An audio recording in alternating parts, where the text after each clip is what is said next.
When I was born, they left me in kindergarten for the first time. They left for a minute. When they came back, I was the only child remaining. They said, "Where did everyone go?" I said, "They will live on inside of me." He took all their mantra. Yeah. I was like, delicious.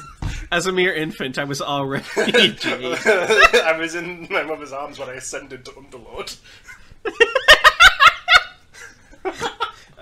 Welcome back. This is Aetheral Space. Dragon fell. He didn't much like it. Lingering pain was a sensation that had become unfamiliar over the last 2 years, and now it was spreading all over his body. His legs were gone, an eye too, and burns scratched at the rest of his being. None of it was regenerating. With Ped having transferred her consciousness into Palatine to fight it from the inside, she couldn't give the fungus the instructions it needed to make effective repairs. Dragon fell. The unhinged laughter of Palatine bounced off the walls of the cavern, growing more and more high-pitched as it went, accompanied by a cacophonic orchestra from the ring of flamingos surrounding its main body. If Dragon's hands hadn't been shells of pain, he might have put them to his ears to block out the intolerable noise. Black ribbons slithered down to intercept Dragon, intent on finishing what had been started. Dragon fell. That beam attack was the biggest danger of all. If Dragon took a direct hit from it again, he knew that he wouldn't survive. Hell, it was a miracle he'd survived the first one. It was up to him now not to waste that miracle, not to let these ribbons skewer him and put a swift end to the battle. Dragon fell. He wasn't much worried about the ribbons, though. Actually, he was a tad thankful for them. The fact that they were about to strike him meant he wasn't being ignored right now. Gemini. Any projectile Dragon could have fired would have passed harmlessly through the Palatine. Even if Dragon himself wasn't being ignored, any other projectile he hurled at Palatine surely would be. There was only one exception to this. What is falling but being fired downwards? That one exception was if he was the projectile. Railgun. Dragon simply stopped falling. He vanished, and a second later reappeared, zooming upwards at such speeds that he was visible only as a shooting star. Faster than his eldritch opponent could react, the streak of light whipped past the incoming ribbons and slammed right into Palatine's main body, boring through it like a bullet. Dragon emerged on the other side of Palatine through an explosion of blood, blue aether fizzling as it recorded his wounds once more. He smirked, drenched in red from head to toe. Palatine didn't take it nearly as well. Ow, ow, ow, ow, ow, ow, ow, ow, ow, ow, ow, ow, ow, ow, ow, ow, ow, ow. The Aether Awakening screeched in what might have been pain, rushing to the other side of the cavern, putting as much distance between itself and Dragon as it could. There, flat against the wall, it heaved up and down, emitting a high-pitched whine like that of a dog.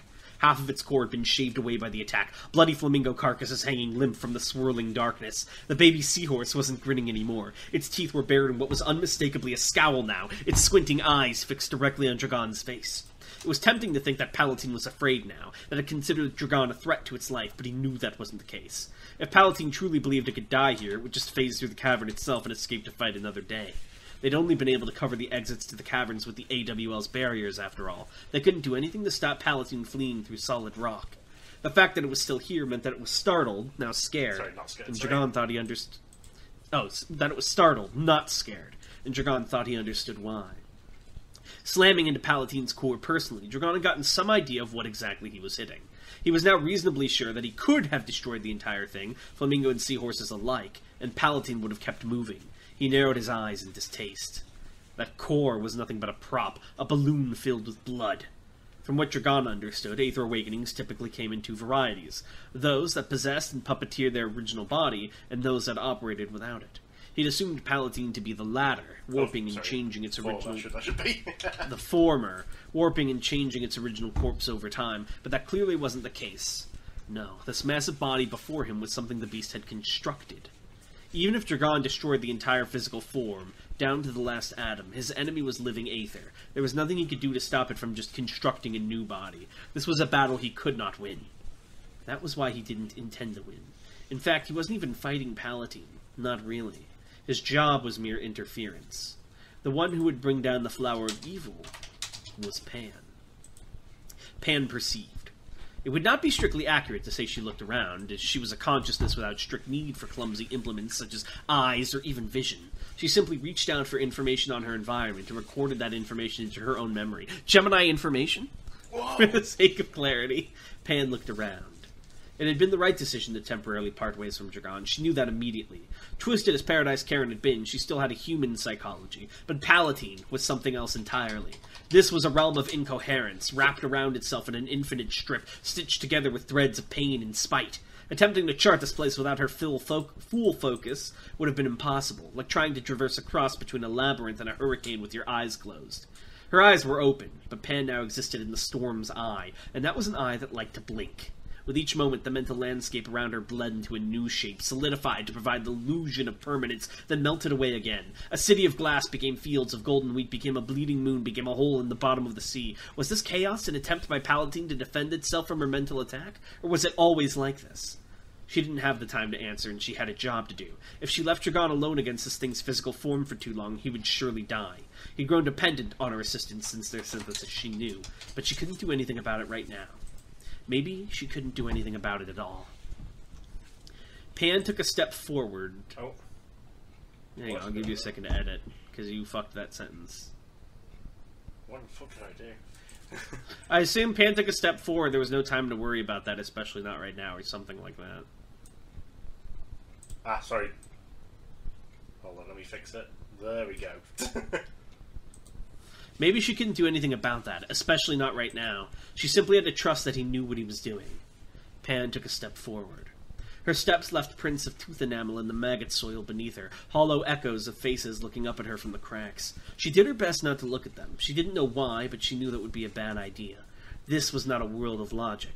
Hunches were to be considered gospel. A drooling path stretched out before her, and she walked it dutifully.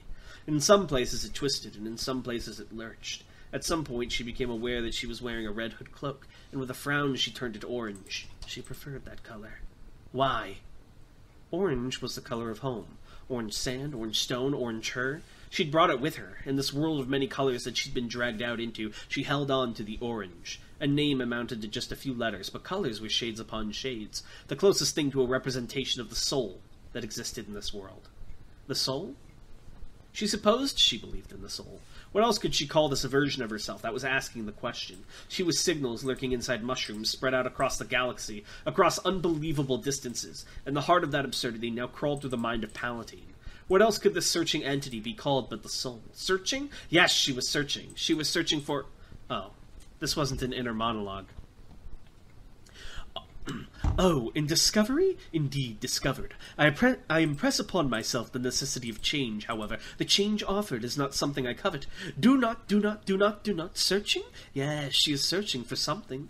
You are searching for something, aren't you? You have a destination in mind. The arrow seeks attendance, a 10th den of thieves in which to drive the knife. Pan blinked. What? What? You talk weird, dead things. Like buzzing bees. I don't like. Sorry. Dead things. She knows? Yes, she knows. How? Dragon Hadrian. There's wariness of him. His eyes crawl over the dark places. He knows, she knows. A triumvirate conspiracy. What is it you know? What is it you know, O pilfered goddess?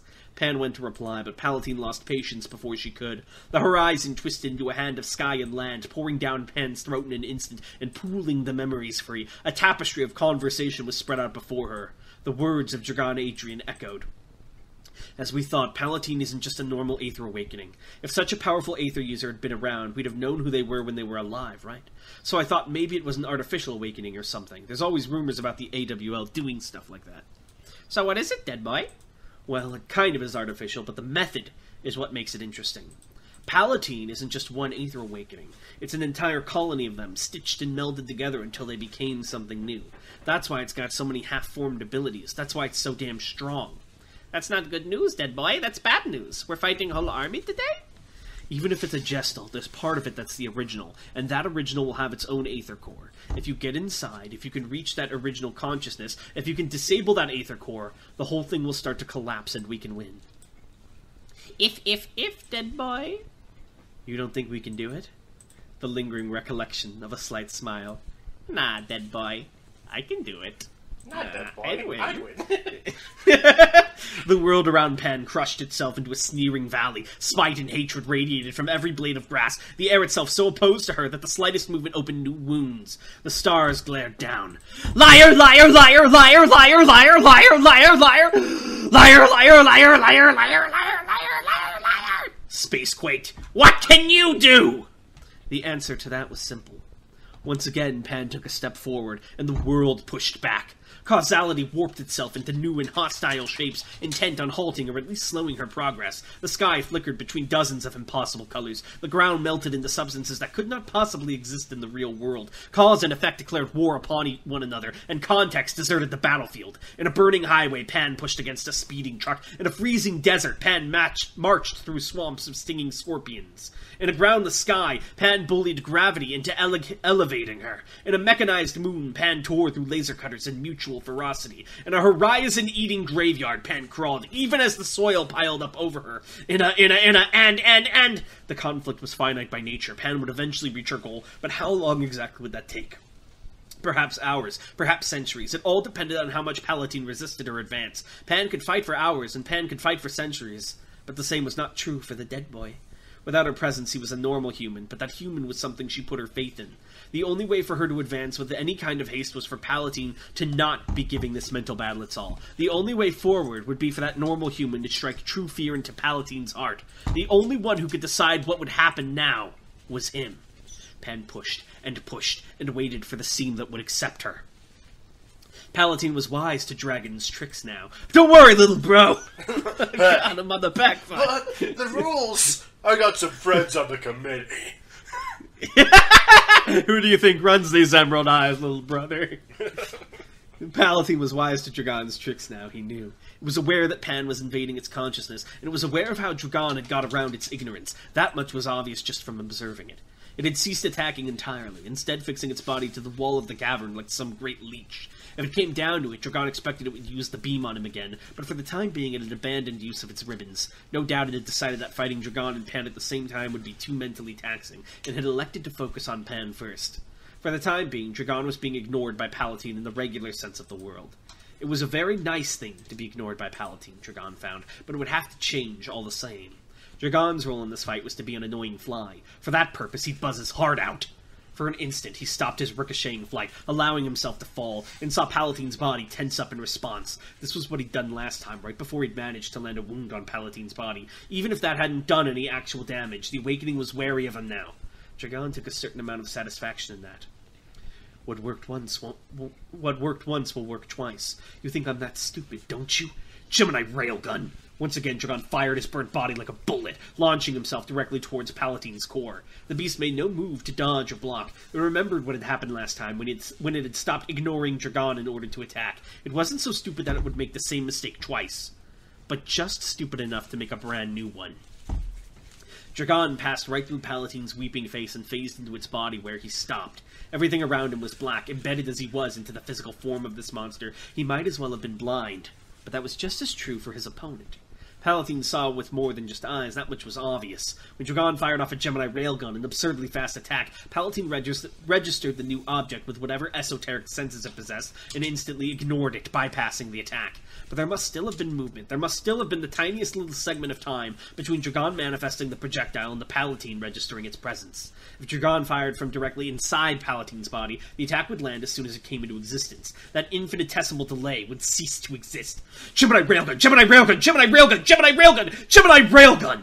Palatine screamed as countless blue stars burst out of its body, each accompanied by a fountain of blood and gore. Sapphire light bloomed throughout the cavern as the shots emerged, one after the other, so fast that they were more like a Gatling gun than a railgun. The squealing, infantile face of Palatine twisted and twisted with a persistent agony, contorting until it was little more than a spiral of flesh. The ribbons thrashed and writhed, but it did not move to attack Dragon, for no doubt Palatine now understood the predicament it was in. To strike back against Dragon, it would have to stop ignoring him, allowing him to attack it from the inside with physical strikes. But if it didn't attack Dragon, he would just go on firing Gemini railgun. The obvious answer would be just to move, but it was somewhat difficult to find an obvious answer while fighting two separate battles, having your body and mind independently shredded apart. The mental stress must have been immense. That would be a boon to Pan's efforts on the inside. Anything Dragon could do to lessen her load he would. So he opened his mouth. Palatine! He roared, voice echoing through the beast's interior even as he continued to fire. That pissed you off before, didn't it? I'll say it again! You're simple, and I can trick you! Whether the new scream that rang out was one of rage or of further pain, Dragon could not say. All he could say was what happened next. The body of Palatine changed, the massive form shrinking down to the size of a pinprick. In a split second, Dragon was no longer in the darkness, but hanging in the air and looking this dot of pure malice right in the face. A second later, the dot expanded again, and the dark flooded over the world entire. Wow. This is base Palatine we're dealing with. Miguel from JGK shows up like, Palatine, I will be your opponent. We just start, it becomes like a Sukuna thing, everyone turns up to fight him. Oh, Lord. You okay? Yeah, no, sorry. Alright, you ready? Can you concentrate on the video? I'm focused. Palatine's fucking insane. I don't know. How does anyone who doesn't have, like, a fucking, basically god in their flesh fight him? They don't. Could Cadman win? You could blow it up, but it would, like, come back. Oh, my goodness. What about their fry shoots? Would their fry shoots win? Yeah, it would actually win. Oh, he couldn't ignore it? Well, it is a... Well, actually, it could ignore the shot and not let it hit, but if it hit, it would kill it. Ooh. I simply ignore the fact that no one can use stir fry shoots, and I use it on Chica. Man. In that moment, by using 20 different binding vows, Palatine managed to recreate the fry shoots out of its toenail. Can Palatine become a binding vow merchant with ignorance? I did have an idea. I wanted to do an Aether character who just is a binding vow merchant. By sacrificing 2 skin cells, he was able to create an instant kill attack. We have questions for you. The whole world does, if you didn't know. Well, we get our ukulele out for the apology. Quaker asks, was Grandba the same subspecies as Teal and Jade? Closely related. Time for Time asks, does Winston's Dupin's alchemy only work on the 5 main senses, or does it extend the more abstract senses as well, like common sense or sense of humor? Physical senses outside of the 5 main ones it applies to, but like wordplay does not apply like that now. Interesting. Because there was that in Arc 6, he intensified one of Marie's weird Gene Tyrant senses that one time. Oh. Let's see. Hold on. Oh, Lan asks, why didn't Cadman invade the UAP to try and fill his boredom? Political leaders use war as a distraction all the time. Well, he's not really. He doesn't give a shit about the politics side of it. But by the time that anything interesting to him came across on the UAP side, he was already in big sad mode. Oh. All right. I think that's everything for now. There's a couple more questions, but I want to save them for next episodes. Okay. Whew-wee. That was a rough one. Bye.